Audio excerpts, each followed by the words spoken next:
우리가 신앙생활 하다 보면 은혜가 충만할 때도 있지만 때로는 바닥까지 곤두박질 칠 때도 있어요. 내 신앙의 밑바닥을 경험할 그쯤 되면 우리 속에 문득 떠오르는 생각이 하나 있어요. 하나님은 과연 나를 아실까? 하나님은 과연 나를 사랑하실까? 세상에는 70억 의 인구가 살고 있다는데 이 대한민국이라는 작은 땅덩어리, 세계 지도를 펴놓고 보면 우리나라는 잘 안 보여요. 그 중에 내 작은 집 홀방에서 내가 기도한다고 과연 하나님께서 내 기도를 들으시고 나를 사랑하실까? 적어도 목사님이나 장로님처럼 기름 부어 세운 안수 받은 종의 기도는 혹시 들을는지 몰라도 나 같은 서리 집사란 서리 내리면 떨어지는 집사, 내년에 다시 임명받아야 될 집사 맞죠? 나 같은 서리 집사가 기도한다고 과연 하나님께서 내 기도를 들으실까? 사람이 신앙이 다운되면 도무지 이해도 안 되고 해석이 안 될 때가 참 많아요. 새벽마다 나와서 기도하는 우리 집 바위는 대학에 똑 떨어지고 저 도순사에 가는 그 집 바위는 잘도 합격해요. 하나님 이건 뭡니까? 대체 이게 뭡니까 하나님? 저는 가끔씩 그런 생각이 들어요. 성도들 가운데 자기 집만 예수 믿는 집 있잖아요. 그럼 주일날 교회 간다고 가정 모임 못 가면 온갖 핍박을 다 하는 가정들이 있단 말이에요. 간만에 명절날 가족이 한때 모이면 하나님께서 그 신실하게 예수 믿는 그 가정에 복을 주시면 봐라, 예수 믿으면 이렇게 된다. 이래야 뭔가 이게 기가 좀 사는 거 아닌가요? 근데 제일 못 살아. 그렇게 형제들이 뭐라 그래요? 네가 예수 믿고 잘 된 게 뭐가 있냐? 돈만 갖다 바치고 온갖 핍박을 다 한다. 제가 하나님 같으면 확 부어줄 것 같은데 저는 가끔씩 그런 상상을 합니다. 비행기가 떨어졌다고 그러잖아요. 그럼 뭐 난리 가면 다 죽었잖아요. 이제. 다 죽었는데 한 사람이 푸축푸축 일어나더니 성경책 옆에 딱 끼고 할렐루야 하고 일어나면 전 세계 방송이 생중계할 때 와, 복음 전도하는데 끝내주잖아요. 왜 그 간단하고 쉬운 방법이 있는데 굳이 우리에게 미련한 전도를 통해서 자꾸 복음을 전하라고 하시는지 어떤 때는 이해가 안 돼요. 요즘 가끔씩 뉴스를 보다 보면 하나님은 공의로우시다는데 왜 이 세상은 이렇게 공의롭지 못할까? 예수 믿고 착하게 살아보려고 발부둥치는 성도들은 힘들고 어렵게 살고, 도둑놈 사기꾼 아주 없어도 될 인간들은 백주대에 머리 쳐들고 잘 또 살거든. 하나님 이게 뭡니까? 한 청년이 제 방에 뛰어왔어요. 목사님 이럴 수가 있는지. 야, 흥분하지 말고 무슨 일인데? 현대판 개미와 배짱이를 봤다는 거예요. 여러분, 우리가 어릴 때 도덕교과서에서 개미와 배짱이 이야기를 다 배웠습니다. 개미는 여름 내내 땀 흘리고 수고하고 겨울이 되면 온 가정이 오손도손 모여서 행복을 노래하고, 배짱이는 여름 내내 나무 그늘 밑에서 게으름 피우며 기타 치고 놀다가 추운 겨울 되면 개미 집에 가서 국을 하잖아요. 개미 같은 인생이 돼야지 배짱이 같은 인생이 되면 안 된다고 우리가 분명히 어릴 때 배웠는데, 현대판 개미와 배짱이는 그게 아니더라는 거예요. 개미는 내내 죽도록 일하고, 찬바람이 나온 겨울 되니까 류마티스 관절염 걸려서 확 꼬꾸라져 버렸어요. 배짱이는 내내 기타 치고 놀다가 지금처럼 낙엽이 우수수 떨어지는 낭만의 계절 가을 돼서 음반을 냈어요. 히트쳐. 또 겨울 내내 노래하고 잘도 먹고 산다는 거죠. 아니, 하나님께서 공의로우신데, 공의로우신 하나님께서 이 세상을 통치하시는데 왜 세상은 공의롭지 못할까? 이 젊은이의 의문이에요. 그게 목사님 이럴 수가 있느냐, 세상에. 여러분, 목회하다 보면 정말 해석이 안 되고 이해가 안 되는 일들을 참 많이 경험합니다. 하나님이 살아계시면 과연 이런 일이 어떻게 일어날 수 있어요? 저희 교회에 30먹은 자매가 있었습니다. 찬양팀에 찬양을 하는 자매인데, 청년 중에 저는 그렇게 믿음 좋은 자매를 별로 못 봤어요. 얼굴도 예쁘고 찬양도 잘하고 믿음도 좋고 우리 권사님 딸이에요. 많은 권사님들이 며느리 삼고 싶은 자매예요. 회사에서 진단받으러 진단받았는데 위암 말기라는 거예요. 6개월 시한부라는 거예요. 와, 좀 충격받아요. 그 참에도 안타깝지만 우리 권사님은요, 제가 거기에서 28년 동안 목회하면서 목소리 한번 들어본 적 없어요. 정말 얌전하시고 없는 것 같은데 계세요. 안 하시는 것 같은데 그 자리에 가 일하고 계세요. 정말 순종파에 아멘 외는 할 줄 몰라요.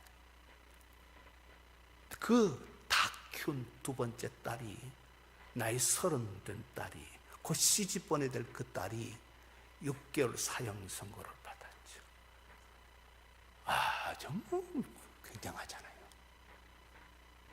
자식은 땅에 묻는 것이 아니고 가슴에 묻는다는데, 새벽에 나가서 제가 들을 수 있는 것은 기도밖에 없어요. 하나님, 이건 안 돼요. 이건 안 돼요. 이건 안 되잖아요. 세상에 나쁜 놈, 도둑놈 얼마나 많습니까, 하나님? 이건 아니잖아요. 이건 아니잖아요. 하나님, 이 참여만 살려주세요. 이 아이 가슴에 묻고 우리 권사님, 저 얌전한 사람 못 살아요, 하나님.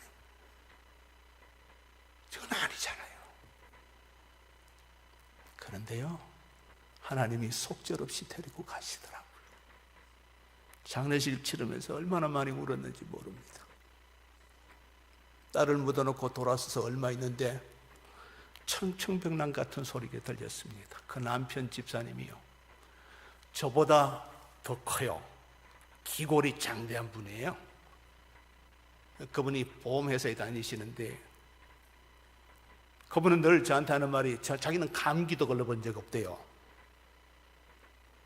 근데 양반이 회사에서 진단했는데 폐암 말기래요. 담배 피우는 것도 아닌데, 집사님이 술, 담배 드시는 것도 아닌데 3개월 선고받았습니다. 자각증서 없어서 전혀 모르고 사신 거예요. 와, 이제 그냥 권사님도 같이 돌아가시게 생겼어요. 그때부터 제가 새벽에 나가서 기도한 게 아니고 전쟁을 했습니다. 하나님과談판을 했다. 근데 하나님이 속절없이 데리고 가시더라고요. 여러분, 제가 물어볼까요? 여러분이 하나님 같으면 그 남편 데려가시겠어요? 아마 안 데려가실 것 같아요. 제가 장례식을 치르면서 혼자 물어봤어요. 내가 과연 하나님이라면 저 집 남편 데리고 가게? 나는 하나님이라면 안 데리고 갈 것 같아요. 하나님의 뜻이 무엇인지 이해도 안 되고 해석도 안 돼요. 그렇습니다, 여러분. 우리가 인생을 살다 보면 도무지 이해도 안 되고 해석도 안 되고 끝없이 why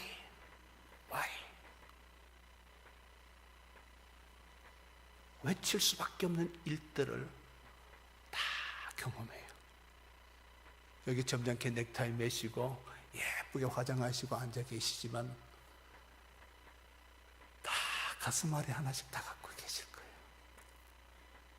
왜 내 인생은 손대는 것마다 이렇게 꼬이는지, 왜 이렇게 내 삶은 힘든지, 하필이면 내가 왜 암이 걸려야 되고 하필이면 왜 내 자식이 망해야 되는지 이해가 안 돼. 해석이 안 돼. 오늘의 주인공은 예레미야 선지자입니다. 우리는 예레미야 선지를 이끌어서 눈물의 선지자라고 부릅니다. 왜냐하면 유일하게 선지자 가운데 애가를, 슬픈 노래를 쓰신 분이 예레미야이기 때문에 그렇습니다.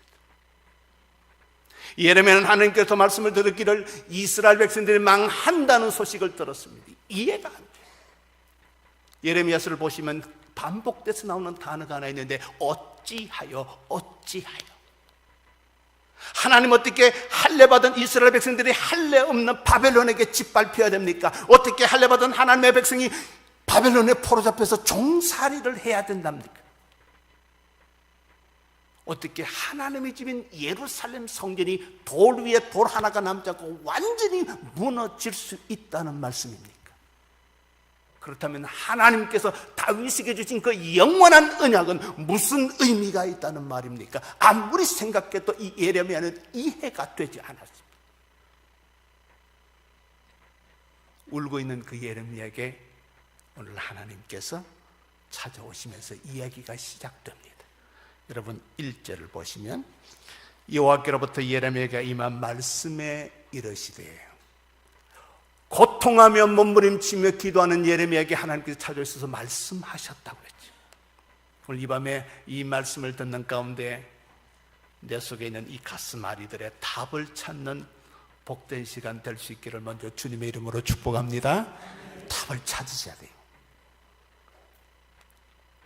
하나님께서 예레미야에게 뭐라고 말씀하는지 우리가 함께 들어봐야 될 텐데요, 2절부터 4절까지 말씀을 여러분 한 목소리를 크게 읽어주시면 좋겠네요. 다 같이 읽습니다. 너는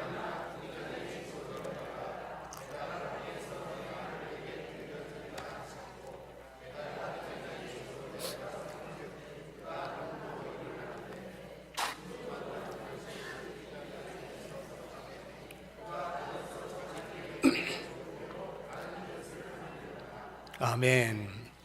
하나님께서 예레미야에게 토기장의 집으로 내려가자입니다. 내가 거기서 너에게 답을 주겠다는 거예요. 자, 함께 내려가 보십시다. 혹시 여러분 토기장의 집에 가보신 경험 있나요?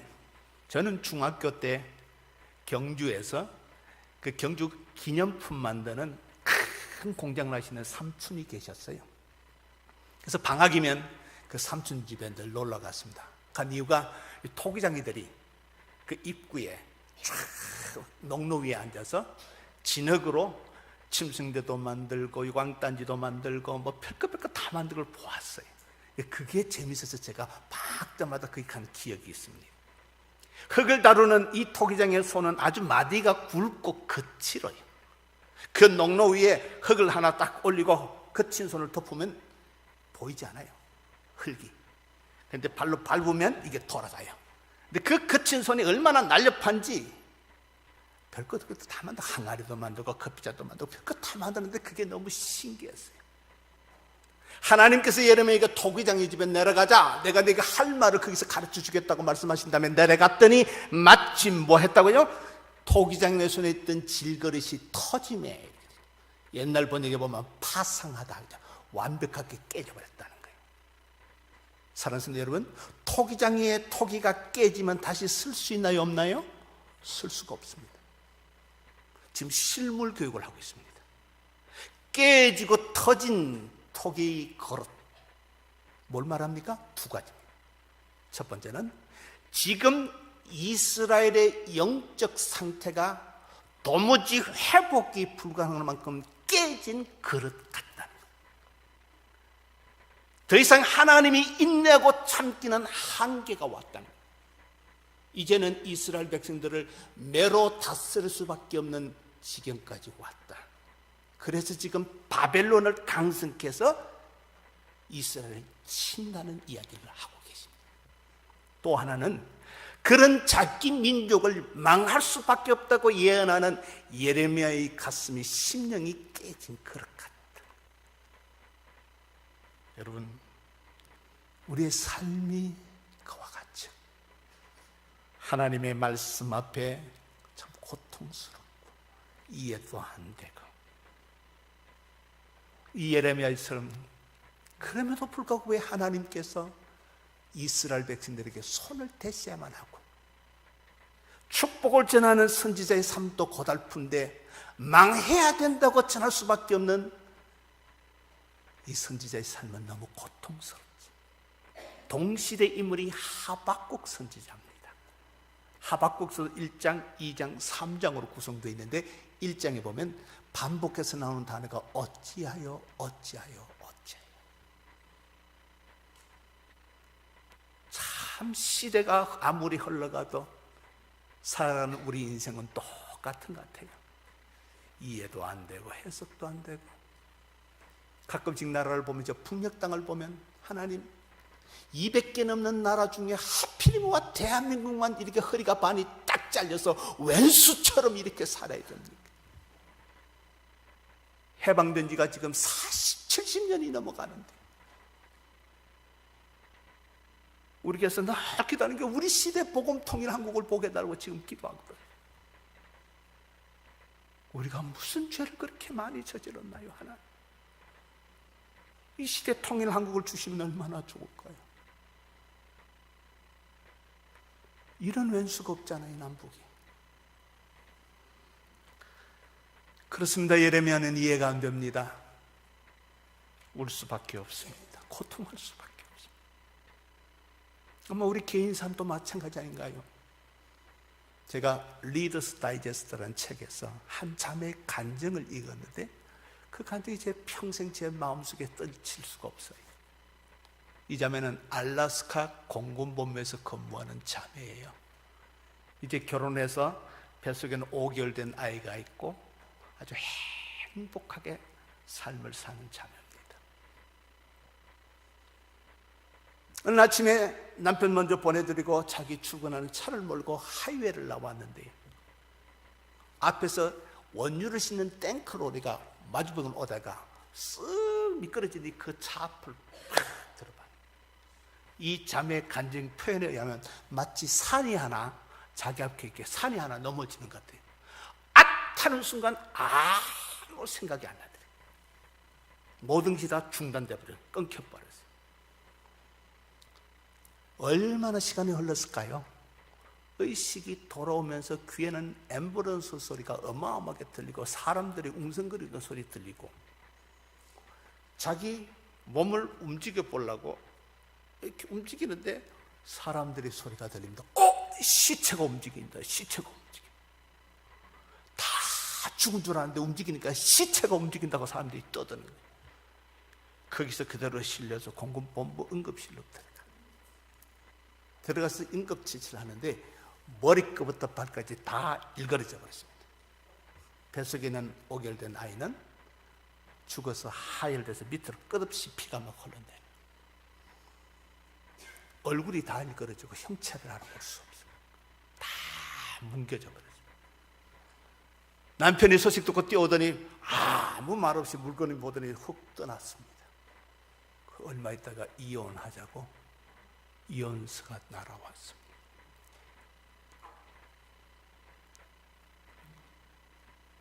벽너머로 비친 거울에 비친 자신의 모습이 기가 막힙니다. 이 자매가 외칩니다. 하나님 왜 나에게 이런 일을 하시나요? 왜 하나님 내가 이런 일을 당해야 됩니까? 내가 11조를 하지 않았나요? 내가 성수주의를 하지 않았나요? 내가 봉사를 하지 않았나요? 하나님 내가 무슨 큰 죄를 졌나요? 이제 결혼해서 행복에 겨우 하루하루 감사하면서 사는 나에게 왜 이런 일이? 그 간증의 제목이 왜 하필이면 납니까? 왜 하나님 이 세상에 많고 많은 사람 중에 왜 하필이면 납니까? 내가 이런 일을 당해야 됩니까? 이해가 안 된다는 거예요. 해석이 안 된다는 거예요. 내가 무슨 그렇게 큰 죄를 졌냐요? 나는 내 나름대로 하나님 뜻대로 살아보려고 발버둥 치며 살아왔는데 정직하게 살아보려고 살아왔는데 왜 하나님 하필이면 납니까? 그 자매의 고통의 소리입니다. 그렇죠? 평생에 교회밖에 모르고 사신 우리 권사님들, 눈물로 교회를 위해서 기도하고 하나님 나라를 위해서 기도하시고 눈물로 자식들 위해서 기도해 왔는데 자식들에게 문제가 생길 때마다 억장이 무너지잖아요. 교회 이야기하자니 말 많은 교회 소문 날까 두렵고 혼자 가슴 아래하고 눈물만 흘리신 분들, 저는 목회하면서 참 많이 봤어요. 어떤 부부는요, 얼마나 자매가 예쁜지, 남자도 아주 훤출해요. 둘이 손잡고 들어오면 보면 인고 부부가 따로 없어요. 항상 손잡고 앉아요. 나중에요, 그 자매가 제 방에 왔어요. 집에서 매일 폭행당하면서 사는 거예요. 근데 교인들이 할까봐 방긋방긋 웃으면서 교회 온 거예요. 부모님 하실까봐 그 자매가 그냥 웃으면서 온 거예요. 지난주에 또 예배 마친데 기다렸다가 애기 하나 되는 자매가, 낯선 자매예요. 캐나다에서 집이 있고 캐나다 시민권자인데 한국에 사업이 있어서 무역해서 왔다 갔다 하면서 사는데 6개월은 한국 살고 한국에 미국, 캐나다에서 산대요. 퀘벡에서 산대요. 아따 예쁘더라고요. 둘째 딸 캐나다에서 우리 딸 보는 것 같더라고요. 날 보더니, 목사님 시간 있으세요? 그 남편 지금 캐나다에 있대. 곧 온대요. 눈물을 쏟는데 감당하시, 그 로비에서 눈물을 쏟아내는데 참 이러지 말고 사람들 보니까 내가 성담 약속 잡자고 내 방에 와라고. 남편 곧 온대. 같이 올 수 있느냐니까 오겠대요. 그래서 우리 여전도사님한테, 새가족부 담당 여전도사님한테 같이 신방 미리 좀 해보라 했더니 두들겨 맞고 살아요. 자살을 하려고 몇 번 그랬대요.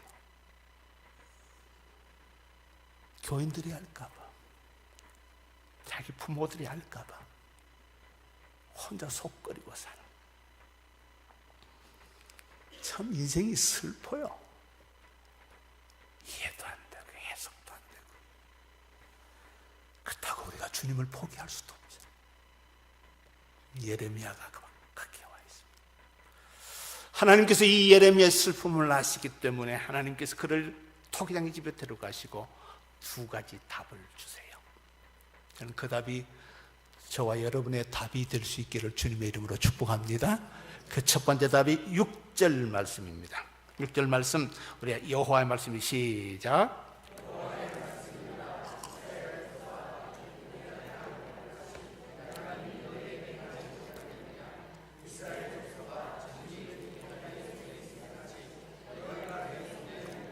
너희가 누구 손에 있어요?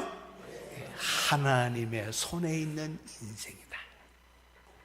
진흙이 토기장의 손에 있어서 빚어짐같이 이스라엘의 역사가, 너의 운명의 수레바퀴가 하나님의 손에 의해서 움직여지고 있음을 기억해라. 우리가 볼 때는 하나님께서 나에게 관심이 없는 것처럼 보이고 하나님께서 역사를 행해서 포기하신 것처럼 보일 때가 있어요. 옛날 저 시계를 보면요, 벽시계를 보면 시침은 움직이지 않아요. 초침은 움직이는데 시침은 가만히 고장난 것 같아요. 분침은 가끔씩 움직이는 것 같은데 시침은 그대로 있어요. 근데 모든 생각을 놓치고 나가서 일을 하다가 돌아와 보면 시침이 1시에 갔다가 2시 갔다가 움직여요. 하나님의 역사가 잠자는 것 같고 침묵하신 것처럼 보이는데요, 어느 순간에 하나님은 당신의 뜻대로 당신의 타이밍에 맞춰서 이 세상의 역사를 천천히 당신의 계획대로 움직여가고 있음을 기억하라는 거예요. 너는 지금 이해가 안 되고 해석이 안 돼도 하나님은 지금 너의 운명을, 너의 시작과 끝을 하신 하나님께서 지금 움직여가고 계신다는 것을 기억하라. 그래서 우리 그리스도인의 마지막 종착역의 이름은, 우리 그리스도인의 마지막 인생 종착역의 이름이 뭔지 아십니까? 해피엔딩역입니다. 왜냐하면 합동하여 선이 되게 해주신다고 약속했기 때문에 그렇습니다.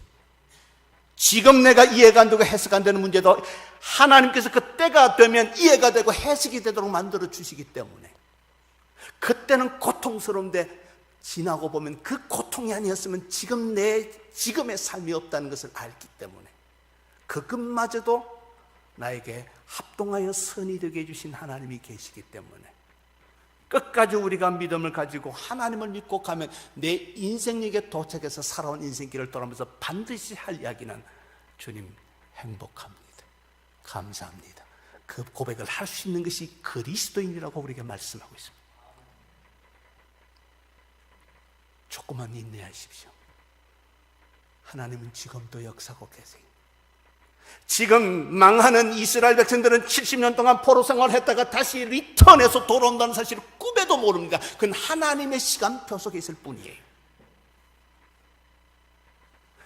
돌 위에 돌이 하나도 남지 않고 깨지는 예루살렘 성전이 다시 와서 수르바벨 성전으로 재건축된다는 사실을 이스라엘은 몰라요. 그러나 하나님의 계획 속엔 이미 있는 거예요. 내가 이해하지 못하고 내가 해석되지 않는다고 함부로 내 스스로 삶을 결정하면 안 됩니다. 이미 하나님에게는 놀라운 플랜이, 우리 개인 삶과 민족의 플랜이, 이 인류 역사의 플랜이 하나님의 주권 안에 있다는 사실을 믿으시기를 주님 이름으로 축복합니다. 그러므로 사랑하는 성도 여러분, 잘 들으십시오. 하나님은 어떤 인간에게도 스스로 자기 인생의 마침표를 찍을 권리를 주지 않았습니다. 다시 한번 기억합니다. 하나님께서는 어떤 인간에게도 스스로 자기 인생의 마침표를 찍을 권리를 주지 않았습니다. 아무리 힘들어도 사셔야 됩니다. 하나님이 됐다 할 때, 하나님께서 이제 그만 살고 천국까지 할 때까지 우리는 살아가야 합니다. 그리고 마침표를 찍도록 허락하지 않으신 하나님은 우리의 모든 아픔과 슬픔까지라도 합력하여 선이 되도록 축복해 주시겠다고 약속해 주셨습니다. 그것을 믿고 가는 것이 믿음의 삶이라는 겁니다. 그래서 자살하면 안 됩니다. 우리 그리스도인들은 하나님이 그런 권세를 우리에게 주시지 않았습니다. 죽고 싶을 만큼 힘들어도 주님 앞에 기도의 끈을 꽉 붙드시고 끝까지 실험하십시오. 하나님께서 감당할 수 있는 능력도 주시고 때에 맞도록 피할 길도 열어주실 줄 믿습니다. 그게 신앙이라고, 약속의 복이라는 겁니다. 제가 신학교를 3번 도망갔다가 도저히 자신이 없어서 3학년 1학기까지 마치고 휴학기를 내고 그냥 군대를 갔습니다. 왜냐하면 보니까 그때요, 40년 전의 이야기입니다. 신학생들은 왜 그렇게 가난해요? 신학교 다니까 깨재재. 그때는 서울 시내 개척하신 목사님들도 참 가난하게 살았거든.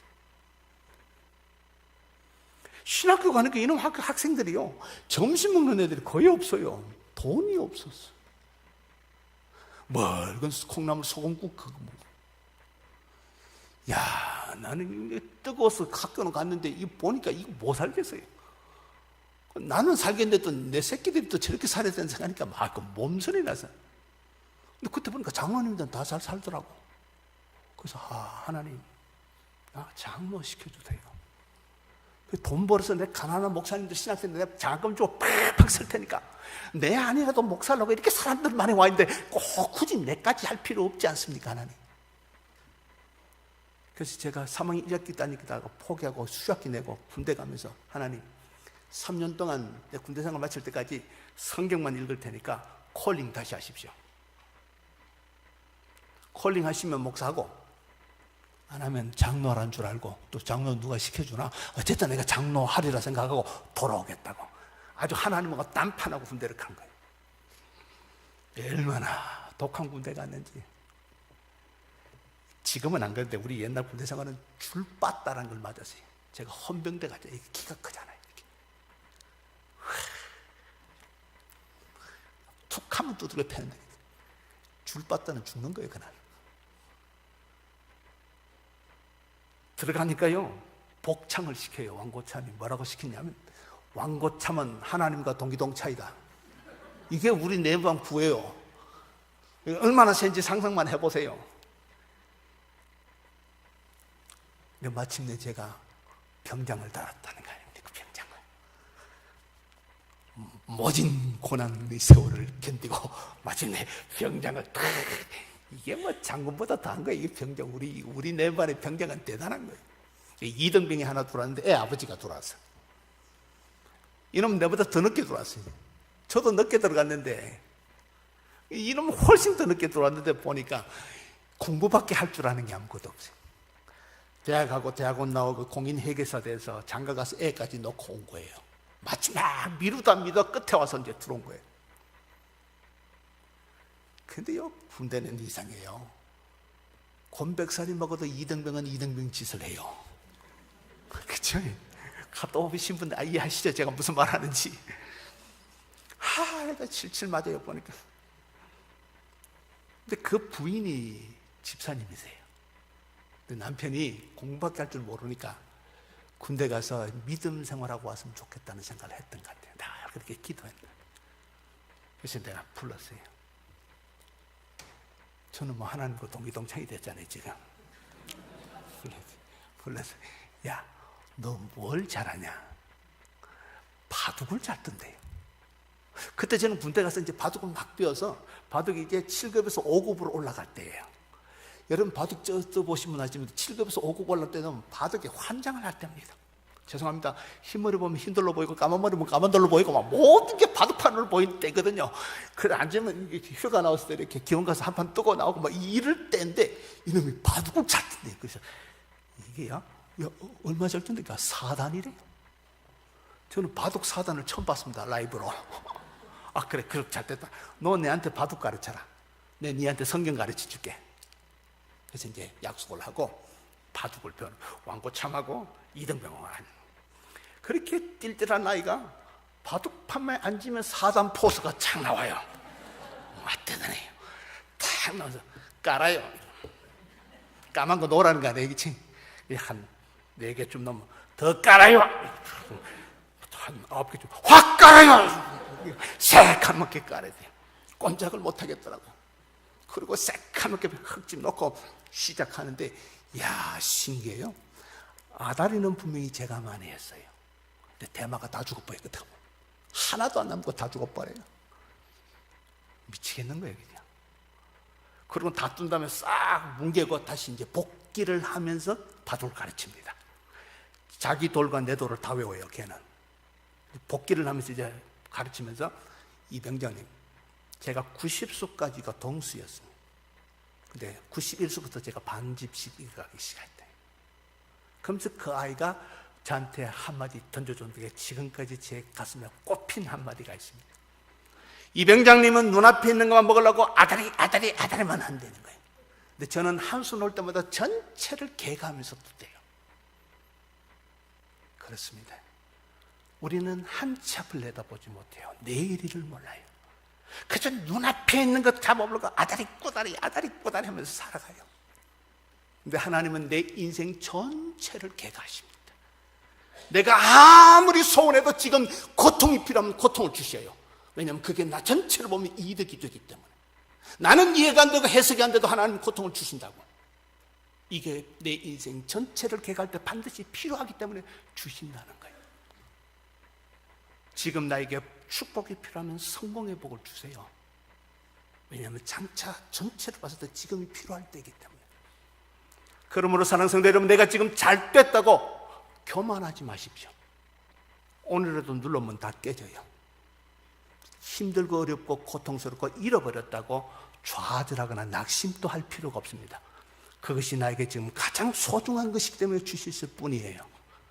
끝까지 기도의 끈을 놓치지 않고 믿음의 끈을 놓치지 않고 하나님 앞에 살아가면 때가 되면 그 모든 것이 이해가 되고 합력하여 선이 되게 해 주신다는 거예요.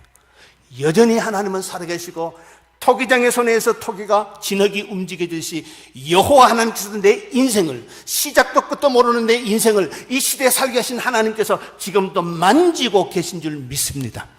이걸 믿는 게 신앙이라는 거예요. 이게 믿어져야 시험에서부터 이겨나갈 수가 있어요. 지금 예레미야에게 주신 첫 번째 메시지가 이겁니다. 절망하지 마라. 예레미야, 지금 하나님께서 너를 빚고 있다. 아파하지 마라. 너무 좌절하지 마라. 하나님의 선한 뜻이 있다. 우리가 다 이해가 안 되지만 우연은 없다. 하나님의 계획 안에서 움직여지고 있다. 사랑하는 성도 여러분, 신앙생활을 같이 하는 공동체 안에서 어려운 집을 당하거든 함부로 판단하지 마십시오. 저 집은 무슨 죄를 지어서 자식들이 저래 됐을까 함부로 입 바른 소리 하지 마십시오. 하나님께서 그 가정에 그 고난이 지금 필요하기 때문에 주신 것 뿐이에요. 그 사람 위로한답시고 가까이 가서 더 상처 주지 마십시오. 내가 당신을 위해서 기도하고 있다는 소리도 하지 마십시오. 그냥 진짜 조용히 기도해 드리십시오. 그가 스스로 하나님의 은혜를 발견하고 일어날 때까지 기도해 주십시오. 말은 하지 마십시오. 오늘 내가 잘 됐다고 내일 또 잘 된다는 보장 없습니다. 한나가 그 고통 가운데서 기도하다가 하나님의 응답을 받고 사무엘상 2장에 가면 뭐라고 노래합니까?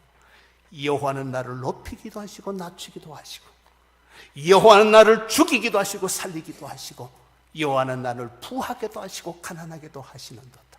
무슨 말입니까? 하나님의 손에 생사화복이 다 결정된다는 거예요. 그럼 우리가 함부로 상도들을 판단해서 상처 주지 마시기를 바랍니다. 저는 이 삼각교회가 성숙한 그리스도인들의 모임이 되시기를 주님의 이름으로 축복합니다. 실패 안 해본 사람 어디 있습니까? 고통 안 당해본 사람이 세상에 어디 있습니까? 그러나 여기까지 산 것은 하나님의 은혜고, 하나님의 은혜가 우리를 만져주시기 때문에 여기까지 온 줄 믿습니다. 그 은혜를 생각하면서 우리가 서로 위로의 공동체, 기도의 공동체, 격려와 버팀목이 되어주는 공동체가 될 때 그 교회가 살아있는 교회인 줄 믿습니다. 오늘 하나님께서 예레미야에게 주신 첫 번째 답이 바로 이겁니다. 두 번째 답이 4절 말씀입니다. 우리 큰 소리 같이 읽습니다. 진흙이 시작.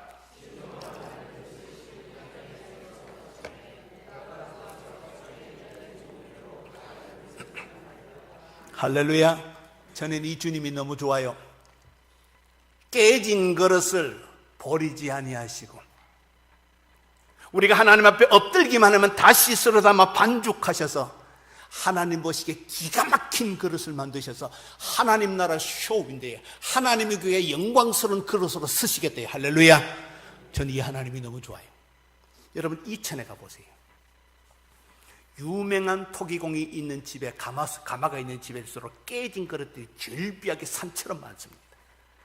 세상의 토기장이는 마음에 안 들면 깨부시거나 흠이 있으면 싸구려로 팔아버려요.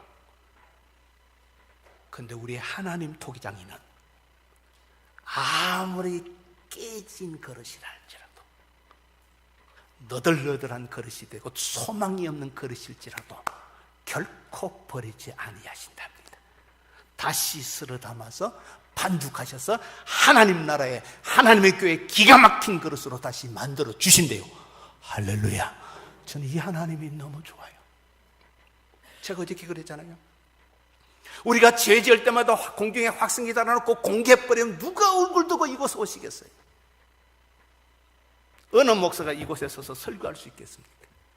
눈으로 짓는 죄, 입으로 짓는 죄, 생각으로 짓는 죄, 마음으로 짓는 죄, 죄 지을 때마다 공중에 확성기 달아놓고 공개버리면 누가 여기 와서 예배드리며?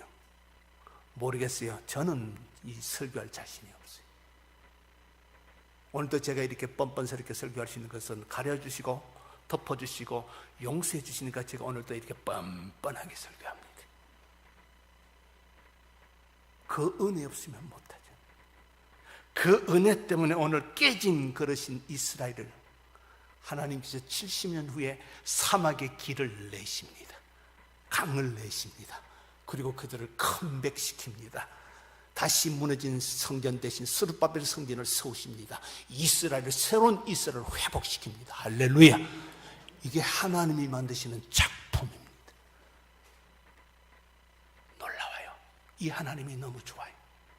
아까 그 자매 이야기 다시 들어갈까요? 그렇게 낙심하고 울고 왜 하필이면 납니까 울던 그 자매, 하나님, 나는 죽을 자격도 없나요? 이런 비참한 모습으로 제가 어떻게 삽니까? 차라리 날 천국에 데려가달라고. 매일같이 울부짖는 그 자매를 군의관이 보니까 너무 안타까워요. 어느 날 군의관이 그 자매에게 찾아와서, 자매님, 내가 지금까지 의사생활하면서 당신처럼 비참한 모습을 처음 봅니다. 아마 틀리지 않았다면 지금 당신은 지옥길을 걷는 기분일 것입니다. 그러나 자매님이 믿는 하나님, 내가 믿는 하나님 지금 또 살아 계십니다. 자매님이 나를 믿고 우리 피차 기도하면서 나를 믿어주면, 내게 3년만 시간을 주시면 내가 당신을 다시 원상대로 회복시켜 주겠다고, 최선을 다해서 치료하겠다. 이 군의관의 간절한 부탁에 이 자매의 마음이 눈 녹듯이 녹기 시작합니다. 그리고 군의관과 함께 수술을 시작합니다. 근데 3년이 아니고요, 7년 동안 대수술만 34번. 여러분, 우리 일생에 대수술 한번 받을까 말까죠? 근데 머리끝부터 발까지 다 일그러졌기 때문에 머리끝부터 발까지 다 대수술을 합니다. 7년 동안 34번의 대수술을 합니다. 얼마나 일그러진지 이해가 되시죠? 34번째 대수술을 마칩니다. 마취에 취인 자매가 회복실에 옮겨졌고, 시간 흐르자 마침내 의식이 돌아오면서 눈을 딱 뜹니다. 떴더니 한 남자가 위에서 이렇게 내다보면서 정신이 돌아오세요. 군의관입니다. 자매님, 이제 끝났습니다. 더 이상 수술할 것도 없고요, 완벽합니다. 그리고 하는 말, 나와 결혼합시다. 그는 총각이었습니다. 그리고 두 사람은 결혼합니다. 왜 하필이면 납니까로 시작했던 그 간증 마지막에 이렇게 마무리합니다. 할렐루야, 이제야 하나님의 뜻이 무엇인지 알겠습니다. 하나님 행복합니다. 이게 끝이에요. 성도 여러분, 하나님은요 결코 당신의 백성을 버리지 아니하십니다. 육신의 부모가 자식을 버릴 수 있어도 하나님은 결단코 저와 여러분을 포기하시지 않습니다. 하나님이 포기하지 않는데 여러분 스스로 여러분의 인생을 포기하지 마십시오. 이곳은 아무나 올 수 있는 곳이 아닙니다. 하나님께서 천에 하나 만에 하나 우리를 고르시고 선택하셨어요. 우리를 이곳까지 불러주신 줄 믿습니다. 때로는 깨진 모습으로 들어와도 주 앞에 엎드리기만 하면 다시 싸매주세요. 치유해 주세요. 회복시켜 주세요. 제가 21살 때 교회 처음 나갔다고 그랬죠. 저는 태어나니까 불교 믿는 집이에요. 제가 원래 이렇게 건강한 사람이에요. 초등학교 때 야구 선수였습니다. 김시진 감독이 제 후배입니다. 앞뒤 찌찌사라. 제가 야구 선수할 때 걔는 후보였습니다. 제가 운동을 참 좋아했습니다. 그러다 집에서 공부해야 된다. 그때는 운동을 하면 깡패라 그랬습니다. 시골에서. 형님 봐라 이놈아. 저희 형님은 일생에 한 번도 2등을 해본 적이 없는 사람이에요. 돈을 내고 학교 다녀본 적이 없어요. 형님은. 그러니까 아들 둘인데 이놈아, 형님은 저렇게 공부하더니 니는 왜 자꾸 운동하려고 그러냐. 공부해라 그래서 하도 뜯어말려서 그럼 야구도 못 해봤어요. 결국은. 그게 건강했어요. 저는. 고등학교 시험을 치고 집에 돌아왔는데 옛날엔 재래식 화장실이잖아요. 소변을 보다가 툭 넘어졌습니다. 넘어졌는데 위로 피가 터져 나오고 밑으로 피가 흘러나오는데 와, 그때부터 제가 학교를 다니지 못했습니다. 딱 고등학교 15일 다녔습니다. 그리고는 휴학을 합니다. 원래 고등학교 휴학이 없습니다. 근데 애가 계속 피를 쏟아내니까 학교에서 감당이 안 돼서 그 학교 생긴 이래 처음으로 휴학생이 됐습니다. 근데 감당이 안 돼. 집은 아버지가 3번째 부도를 맞고 완전 밑바닥까지 고래등 같은 집에 살았습니다. 저는 망하기 전에는 담임 선생님한테 독가정 교사를 받았습니다. 근데 어느 날 집에 와보니까 우리 집에 빚쟁이로 가득 차 있더라고요. 돈 다 말아가지고 저는 병이 들었고 아무런 소망이 없어요.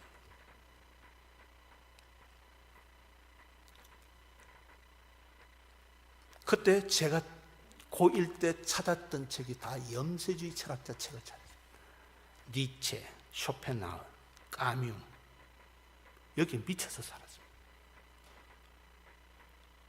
애가 절망하니까 사회 예찬을 이야기하는 사람들의 글을 읽어보면 인간 죽으면 끝이에요.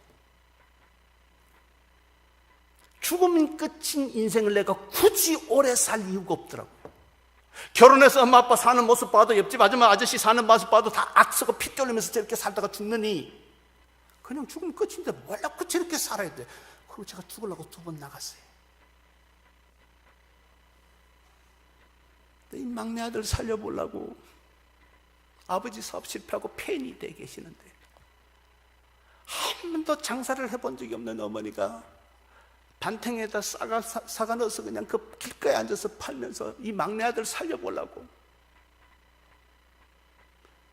바닷가에 살았는데 뛰어내리려 하는데 다리 휘황청 뜨는데 그 다리 아니고 우리 어머니 얼굴이 보이는 거예요. 매번 포기하고 아가 자꾸 이상해지니까 우리 어머니가 절에 가라고. 어머니 평생 섬기던 절에 갔습니다. 그 절 이름을 대면 여러분 다 아실 만한 유명한 절입니다. 그 산속에 들어갔습니다. 주지스님과 저 둘밖에 없습니다. 빡빡머리. 여기는 새벽 기도가 다시신가요? 우리 절의 새벽 도량경은 2시 반이요.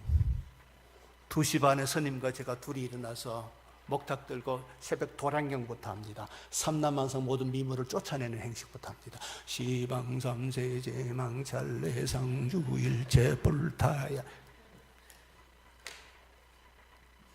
하루에 골백 번이고 법당에 들어가서 108번에 합니다. 살고 싶어서요. 살려달라고. 그 깊은 암대에 둘이서 주지스님 없으면 저 혼자입니다. 고1짜리가 그때 제가 갖고 갔던 책이 헤르만 헤세의 데미안이라는 책을 하나 들고 갔습니다. 그것도 참 재밌죠. 그 데미안을 고1 때 내가 얼마나 많이 제 아내 만나서 제 아내가 동문가 출신인데 대학 논문을 데미안 제가 써줬어요.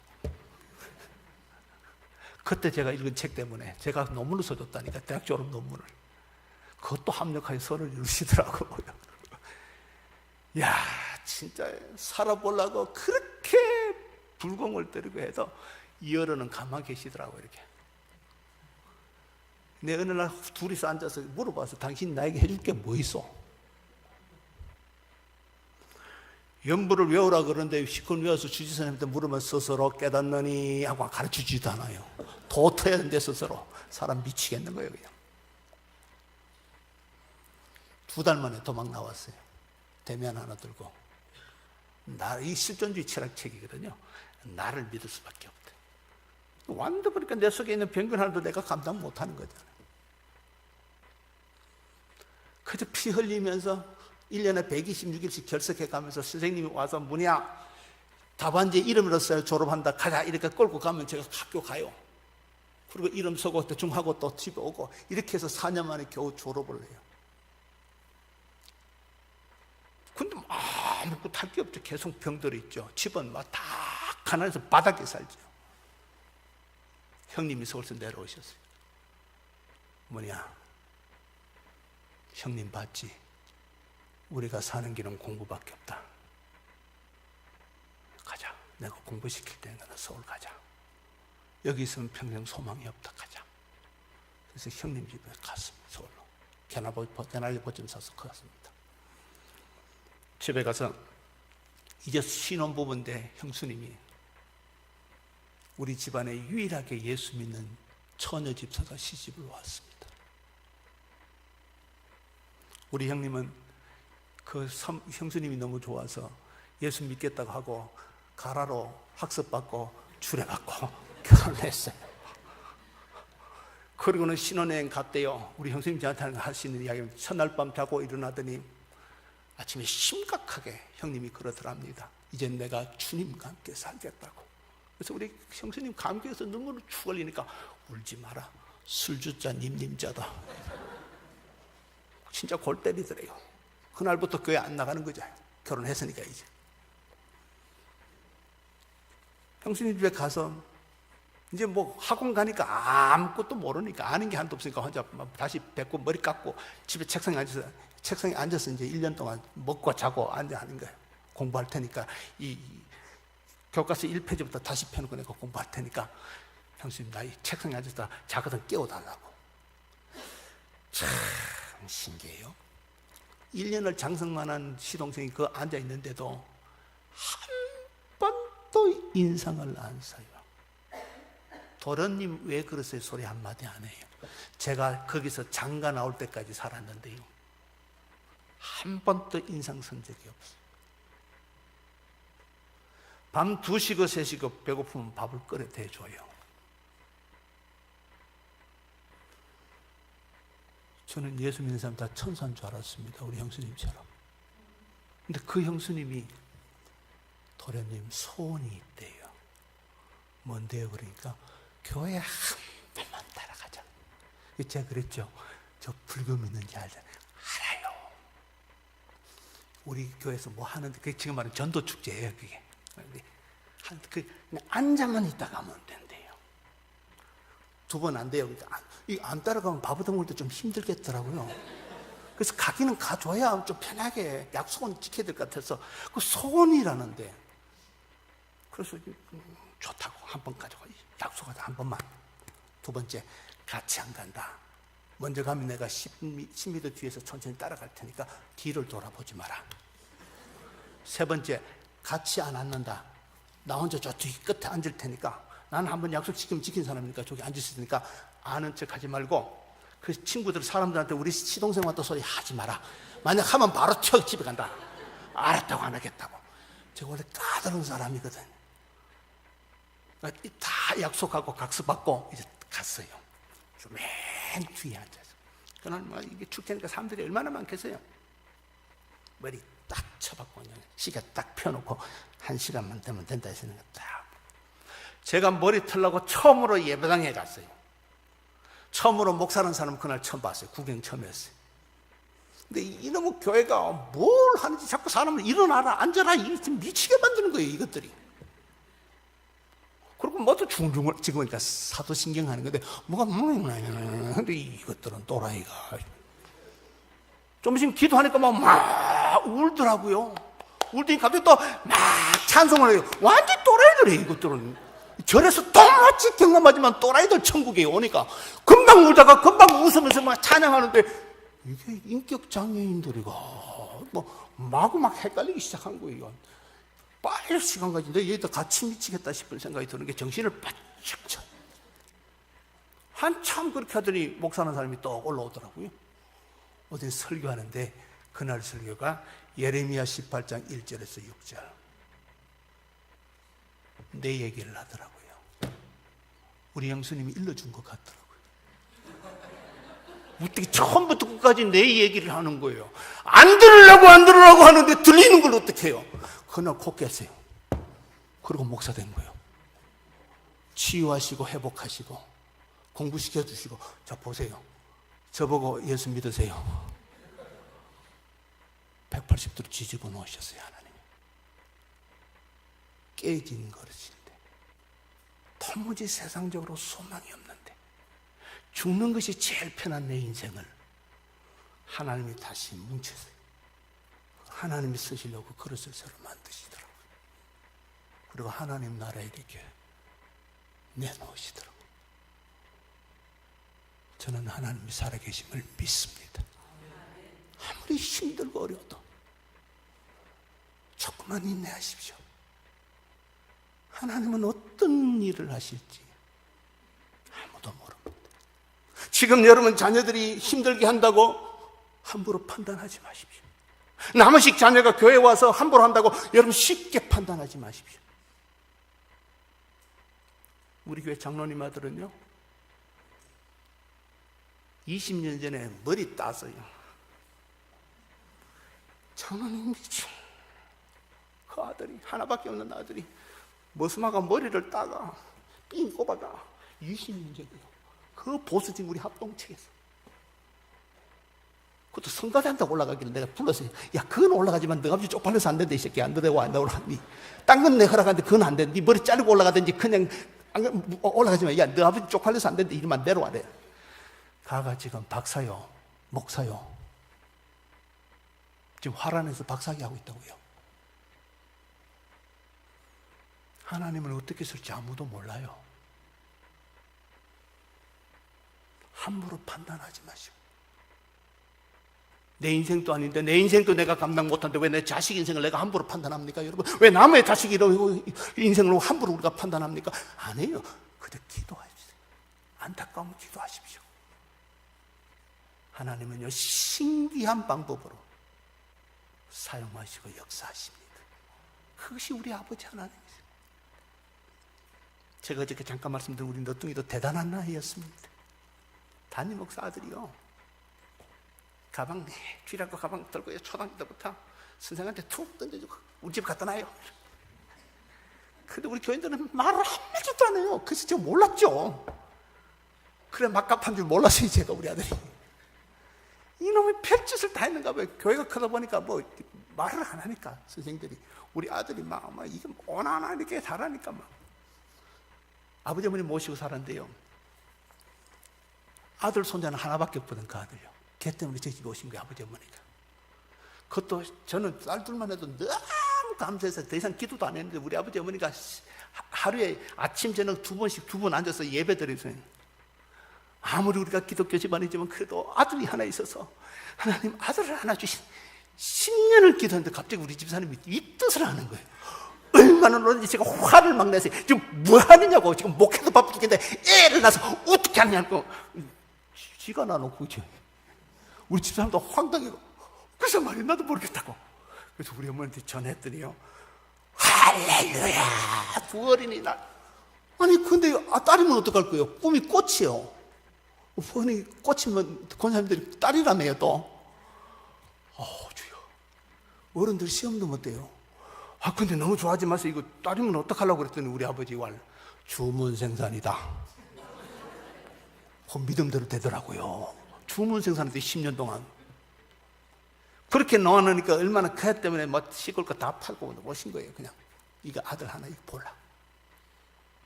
그 버릇이 진짜 없어진 거 저는 모르고 있었어요.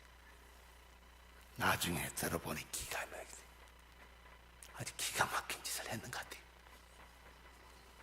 근데 그 아들이요, 지금 대학교 2학년인데요, 하나님 영광을 위해서 산대요. 단기 선교 가서 애가 뒤집어졌습니다.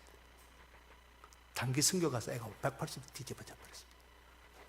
그리고 그날부터 하나님 영광을 위해서 산대요. 오락게 일치 없습니다. 공부만 합니다. 자기는 하나님 영광을 위해서 살아야 된다고. 자기는 신학도 안 가도 자기 전공을 살려서 하나님 영광을 위해서 평생 바친다고 소원했대요.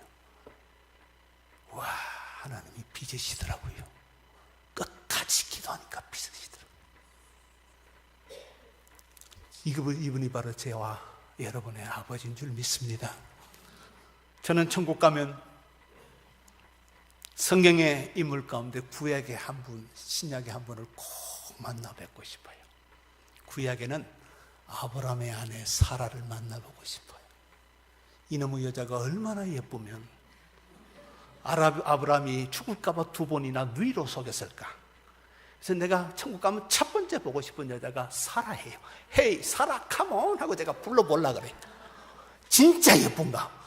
진짜 죽을까 무서울 만큼 예쁜 여잔가?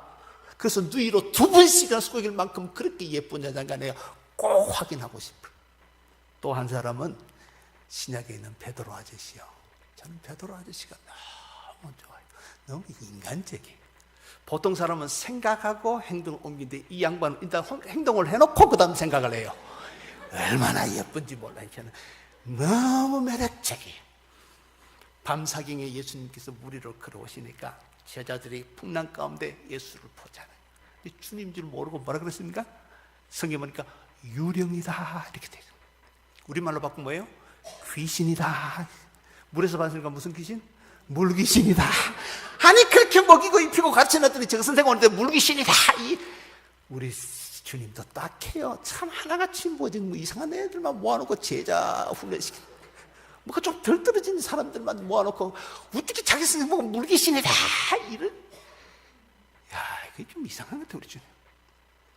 그러니까 주님께서 걸어오니까 이 베드로가 또 소리 지르잖아요. 주야 주시면 나도 그 깨어 주시옵소서. 여러분 베드로는 대대로 갈릴리 호수에서 잔뼈가 굵은 사람이에요. 그리고 지금 풍랑이 있는 상태예요. 배사람이에요. 그가 배사람 아니면 무식해서 그럴 수 있지만 그 사람은 적어도 이 배나 물에 대해서 갈릴리 호수에 대해서는 철저하게 모든 것을 조상대대로 몸으로 익혀서 알고 있는 사람이에요. 주님이 걸어라. 쫙 걷잖아. 그러면 끝까지 걸어야 되는데 이 양반이 걷다가 생각을 한 거예요. 생각을 하지 말아야 되는데 생각하다가 이거 정신 차리고 보니까 자기가 지금 뭔 짓을 하고 이제 푹 빠져 죽는다고 소리 지르잖아. 그러니까 주님 모셔서 끄집어냈죠. 거기까지만 성경에 있어요. 근데 성경은 여러분 상상하시면서 읽으면 굉장히 재밌습니다. 자, 내가 어떻게 상상하는지 보여드릴게요. 저 2단 아닙니다. 잘 들으세요. 자, 물어봅시다. 올라왔어요. 그럼 이 예수님과 베드로가 어디로 가야 됩니까? 배로 가야죠. 배로 갈 때 수영하고 갔겠어요? 물 위로 걸어갔겠어요? 물 위로 걸어갔겠죠. 물 위로 갈 때 베드로가 혼자서 또 착착 걸었어요? 아니면 예수님 손잡았을까요? 여러분 그것도 어떻게 하실 것 같아요? 손잡죠. 손잡는데 살 잡았을까요? 꽉 잡았을까요? 확 잡았겠죠. 그럼 예수님께서 그 고운 손이 그 베드로의 그 배사람의 거친 손을 꽉 붙으면 예수님 손이 아팠을까 안 아팠을까요? 아팠을 것 같아요. 그래서 예수님이 야 베드로야 아프다 나가라 그래요. 그러니까 베드로가 뭐라 했을 것 같아요? 됐어요. 한 번 빠지지 두 번 빠질 줄 압니까? 더 세게 잡았었겠지. 그렇죠. 두세 개 잡았을 거라고요. 자꾸 이제 갈릴리 호수 위를 걷습니다. 베드로가 예수님과 영적인 결혼을 합니다. 신랑 예수군과 신부 베드로 양이 갈릴리 예식장에서 파도 소리의 웨딩 마차에 마치고 하늘에 있는 수많이 반짝거리는 하객들의 축복 가운데 딴딴따따 딴딴 일생일 때 누구도 경험하지 못한 어떤 인간이 경험하지 못한 놀라운 영적 경험을 합니다. 이 믿음 없는 열한 제자들은 부러운 눈으로 침만 흘리고 앉아있어요. 베드로는요 누구도 경험하지 못한 특별한 은혜를 경험했던 사람이 베드로입니다. 그 베드로가 예수님께서 빌라도 앞에 재판받으며 초라하게 가는 모습 보면서 계집종 앞에 예수를 모른다고 3번이나 그것도 저주하며 맹세하고 부인합니다. 얼마나 비참합니까? 여러분 모든 삶이 다 배신해도 베드로는 배신하면 안 돼요. 받은 바 은혜가 너무 크기 때문에. 그런데 배신합니다. 예수님 돌아가시자 그는 3년 전에 따라가겠다고 버려뒀던 그물을 다시 먼지를 털고 깁습니다. 배를 다시 고치고 친구들과 함께 디베라 바닷가로 나갑니다. 밤새도록 고기를 잡아서는 한 마리를 잡지 못합니다. 우리 주님께서 베드로가 회개한 것도 아닌데 속 없는 우리 주님은 또 찾아갑니다. 디베라 바닷가까지. 자기를 저주하고 버리고 맹세하고 떠나버린 그 베드로를 뭐가 그렇게 예쁘다고 다시 주님 발로 부활하신 주님께서 디베라 바다까지 갑니다. 밤새도록 한 마리 고기도 잡지 못하고 추위에 흙에 떨고 있는 베드로를 위해서 불을 피웁니다.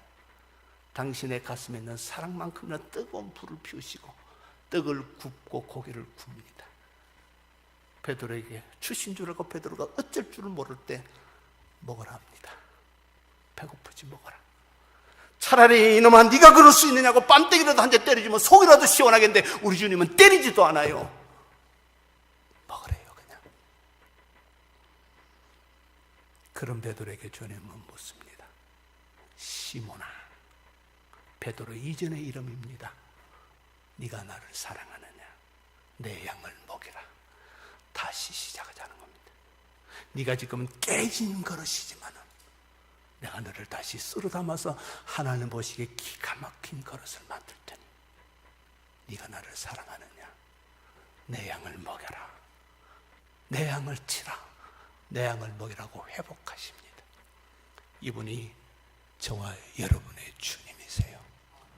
아무리 힘들고 아무리 추움 같은 죄를 져도 포기하지 마십시오. 하나님은 절대로 저와 여러분을 포기하지 아니하십니다. 끝까지 우리를 붙드시고 모든 것이 합력하여 선이 되도록 역사해 주실 겁니다.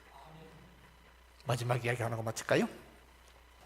저희 너뚱이가 4살 때 그림 그리는 걸 너무 좋아했어요.